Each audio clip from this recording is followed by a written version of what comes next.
WBO Super Lightweight Champion Teofimo Lopez may prediction sa laban ng Canelo Alvarez versus David Benavidez. Pahayag ni Lopez na just a reminder to let everybody know who the real champion at 168 is. They want to see me versus Canelo, and that's who we want too. Who wants to see David Benavidez versus Canelo? That's what you guys wanna see? Let's get it. Reminder daw sa lahat na kung sino talaga ang totoong champion sa super middleweight division. They want to see me versus Canelo. At yun ang gusto nating makita. Gusto nyo bang makita maglaban sina Canelo at Benavidez? Kung gusto nyo daw, dapat ikasa na. Paliwanag pa ni Teofimo Lopez na magaling daw ang ginawa niya at matalino daw si David Benavidez. Yung sitwasyon daw kay Canelo, magandang matchup daw ito kay David Benavidez. At magandang laban pa. Yung version daw ngayon ni David Benavidez, ito daw ang tatalo kay Canelo. Paliwanag pa ni Lopez na gusto niyang fighter si Canelo. Pero kung ipapakita daw ni Canelo ang naging performance niya nitong huling mga laban niya, madaling maipapanalo ni David Benavidez ang laban kay Canelo. Pero hindi daw ito magiging madali para kay David Benavidez dahil matalino daw si Canelo. Pero kahit ano pa daw ang mangyayari sa huli, ang panalo pa rin daw ay ang mga boxing fans.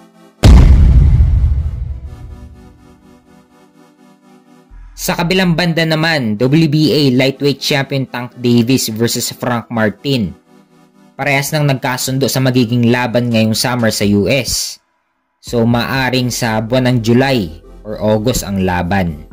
Nakataya ang WBA Lightweight title ni Tank Davis, parehas lang silang hawak ng PBC. Kaya madali lang maikasa ang laban.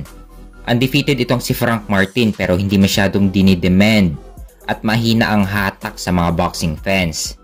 Kaya hindi masyadong inaabangan ang labang ito.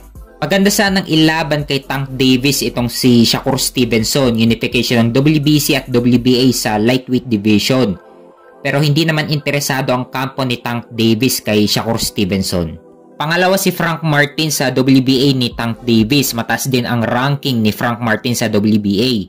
At number 1 naman si William Cepeda. May kartada si Frank Martin na 18 wins with 12 knockout at walang talo.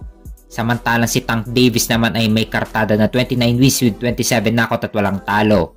Expected na natin na lalabas na yamado dito si Tank Davis.